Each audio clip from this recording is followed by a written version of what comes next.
Hey Taurus, welcome to your reading. Hope you guys are doing great. Chippy's here to say hello to you all and get his cookie. Have a cookie, take a nap, Chippy. I'm going to ring this little bell, get rid of any energy that shouldn't be here.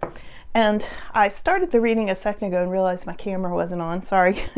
And the first card I pulled was the World, which is amazing way to start out this reading. I've got the goosebumps really big for you, which feels like something big. I'm hearing the word epic. Yeah, I am. I'm hearing the word epic. Here it is too. The World is something very, very big and a cycle completing for you and lots of success. It's also sometimes the card of spiritual graduation. You know, I feel like you're going to the next level, Taurus. There's something here about this World card being so significant for you in this time frame going from March into April. Okay, here's your Taurus card. Here you are, the Hierophant. And this is all about your spiritual beliefs, commitments, potentially marriage. It is in your challenge position, so we'll see where that comes in as we go along. A little bit of a blockage there, Taurus, just a little bit. And the cards jam. Let's see what else we've got for you today.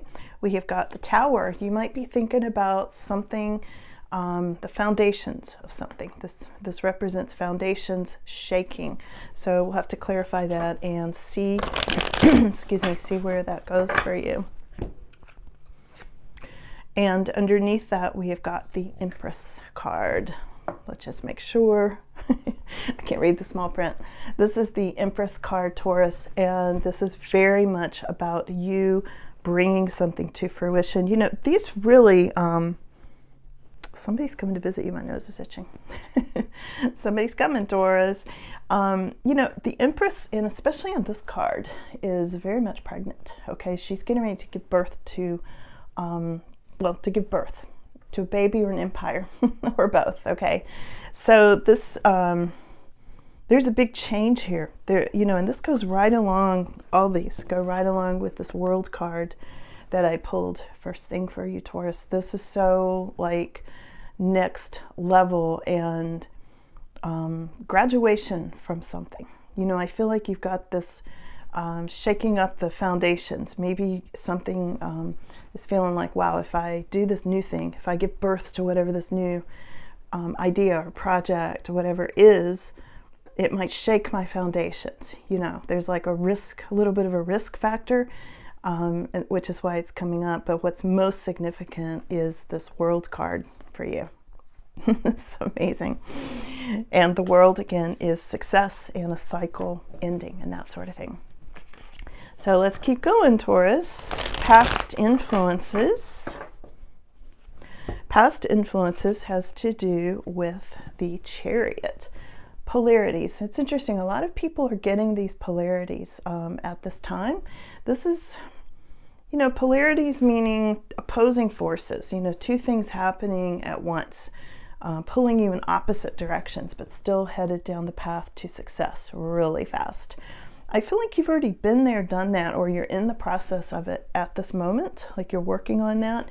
Maybe you're still steering your chariot down the road, trying to keep it in line, trying to keep these opposing forces from pulling you off course, Taurus. I see you ignoring opposition, ignoring interference, really focused on your goal at this time. And I feel like you've already accomplished it because it is showing up in the past influences card, okay? So let's see here. Coming up in your immediate future is a lot of inner wisdom and inner knowledge with this Hermit card. I feel like you've learned a lot. You've learned who to avoid. You've learned how to steer these lions on this card, the horses, lions with the chariot, in the right direction. I feel like you're avoiding interference, you're avoiding opposition. Get the wisdom, you know, and he's seeing the toxic things that he's been through. He's shining a light on things at this time, Taurus, and that's you. That's what you're doing. It can represent Virgo energy for some of you. In your immediate future, you might connect with or, you know, be with a Virgo, another earth sign, okay? So we've got the 3 the Four of Wands. Okay, so the Four of Wands is coming up here in your more extended future. Now this can be a marriage, and we did have the potential marriage card here in the challenge. This could be a challenge at this time for some reason, the Hierophant, but also this is your card, which makes this whole reading better. Okay, it puts you in a very strong position, even if this is in your challenge position, which it is. So Four of Wands is all about happiness and celebration, something really good coming in. Maybe you're deciding to make a commitment to put down roots, like buy a house or marriage. You know, usually house and marriage is what Four of Wands covers.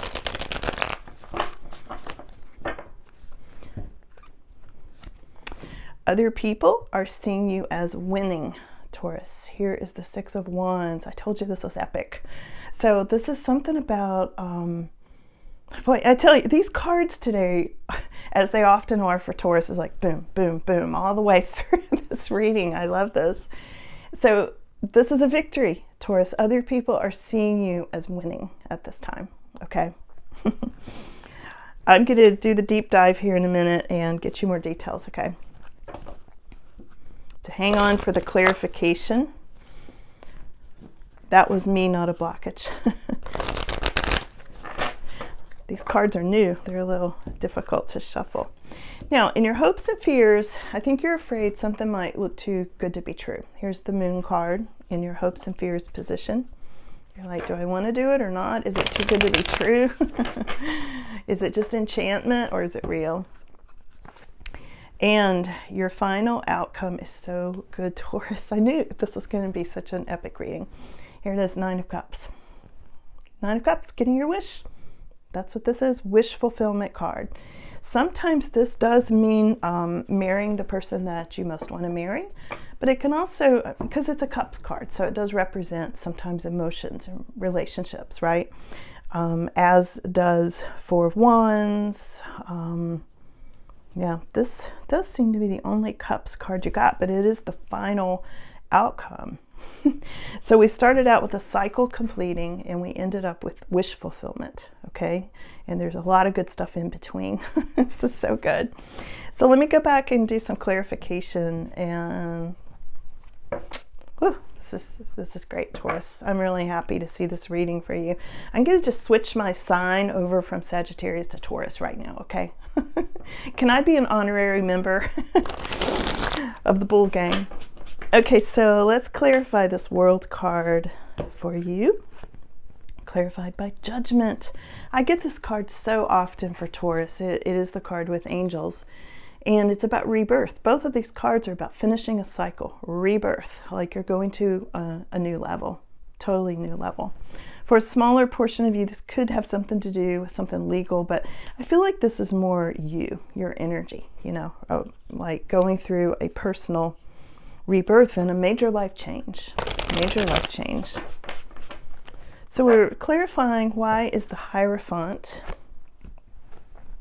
in the crossing position? Because of so many new opportunities. There are new opportunities pulling you back and forth, Taurus, as I'm seeing this Three of Wands clarifying Hierophant. I almost feel like you're like, well, this opportunity looks really good, but it may not align with my beliefs. Or maybe it's not as grounded as Taurus wants, you know, that sort of thing. But there are new opportunities, but I do think they're pulling you back and forth, like we saw on this Chariot card with the polarities and opposites and things like that, opposing forces. It's not a bad thing. New opportunities are never a bad thing. It's just when they cause indecision. And you know, Taurus, you don't like it. Nobody likes indecision. You like to know where you're going, you know, stay the course. So we've got the Seven of Cups. There's a little bit of confusion about how this is going to affect your stability. Yeah, I just said that, and here it is. It's clarified in the cards. And then we have got the Empress. Yeah, okay. These are new. I don't know these cards as well yet as I will, because I love these cards. These cards are really great. So these are the ones I was talking about. These are really cool, and I wish I could remember the name of them right now. But I love these a lot. I love these a lot too. These are kind of some of They've become some of my favorite decks. I'll try to remember to link it because people always ask me. Okay, the Empress. Giving birth to something new out of something old. Yeah. This is really interesting. This is like the cloud with the silver lining. This is like something really new that you were able to bring to fruition came out of a bad ending. Yeah, and a tower. The tower, that's still, look at this, Tower and Ten of Swords. Taurus, some of you went through a really bad ending, like a really bad deal. I wanted to call it something besides bad. Yeah. It created a lot of confusion. I can't say it on YouTube. But you said it. I heard you. A raw deal, a bad deal. Yeah. Anyway. A really crappy deal. We'll say it that way. Because that's what it is. It's like something shook your foundations, but you turned it around. It's like you transmuted that energy, and now it's like you're making something happen. It's like you're nurturing something that you're going to bring to fruition that's going to be really super beneficial for you. Yeah, no wonder people see you winning. We'll get to this. Let's clarify this Chariot. The opposing forces, success through opposing forces. Yeah, because you walked away from something. You walked away from whatever was your opposition, whatever was blocking you, so that you could stay the course. Yeah, Eight of Cups, saying goodbye. You said goodbye to something. So let's go over here to your Hermit card, which is in your immediate future. You might be spending time by yourself. This is today through like the next week, the immediate future. And we've got the Seven of Wands. Yeah, you've set some real boundaries here, Taurus. You're like, you drew a line in the sand. You're like, don't cross it. Don't cross Taurus right now because you're not in the mood for it. You are so focused on where you're headed with your project or what you're bringing to fruition or what you're getting ready to do or your new marriage for some of you. You're drawing a line in the sand. You're not going to let anybody interfere with that. So the Hermit set boundaries. Yeah, good for you. So we've got these this Four of Wands coming in.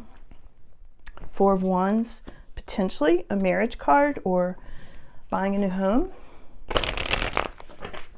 Celebrations, happiness, things like that. And the Lovers. Yeah. For a lot of you, you're getting married in your more extended future, you know, like 1 to 3 months out. I'm so happy for you. Congratulations if that's you. This is so good. And, you know, coming up, we're not in Taurus season yet, obviously, but we're coming into it. You know, I can kind of feel it coming, you know, the springtime kind of feel. And I just get like, love is in the air, Taurus. I do. I feel that, especially with this Lovers card and Four of Wands. It's like these are marriage cards, big time for a lot of you, for a whole lot of you. It can also have to do with making decisions about buying a home and things like that. But you know, when I see the Hierophant and the Lovers card and the Four of Wands, I mean, this pretty much screams marriage. All right, you're winning. Let's look at your victory card. Victory for Taurus, crossing that finish line about something. Let's see. It's clarified by the Six of Swords. Okay, and this can be a new home card. You know, Six of Swords can be moving, can represent relocation, and especially when it comes up next to this big victory card, this epic victory card. It's really having to do with going someplace peaceful, someplace tranquil that you really love. You know, like things are coming together for you. This whole reading, you know, it started out with judgment in the world. Everything's like coming together for you, Taurus, in an amazing way. I'm definitely joining the bull gang. I'm becoming a Taurus right now. All right, so let's look at the moon. Why is the moon? I think that's pretty obvious, the moon, but let's look at it. Yeah, you want your good fortune to continue, and you're like, is this too good to be true? You're questioning it. It's like, it's so good. You're like, is this too good to be true? And I'm just going to tell you, Taurus, no, it's not too good to be true. You know, none of these cards are bad. The only one was the Tower, and that's because you're thinking about it. It's not because it's happening in this reading, but it's because it's, you know, of course, a thought, like things are going too good. Something's waiting for the other shoe to drop. That's all that is. And I forgot, this is another marriage card. There's so many marriage cards here for somebody. Okay, wish fulfillment. Wish fulfillment. This reading's making me so happy for you, Taurus. Okay, so we've got the Empress. Again, the Empress was, yeah, she was here too in your energy. Came out twice. So the Empress is all about you being in control, being very creative, you know, with whatever aspect of your life you're in, really developing the life that you want, and your wishes coming true. It's amazing, Taurus. I'm going to jump straight into the extended. So the link is below. If you click on more, if you're on your phone, click on more. It'll open up the description box. I don't know if you've ever gone there before. It'll have my links to Shopify store and all those things, and Chippy's Have a Cookie, Take a Nap coffee mug and things like that. So anyway, join me on the extended if you'd like. It's $5.55. I'm going to do a deep dive and see what other cool things are coming for you, because this one definitely warrants a deep dive today. So thank you so much for being here, Taurus. Yeah, I'll see you again soon. Bye now.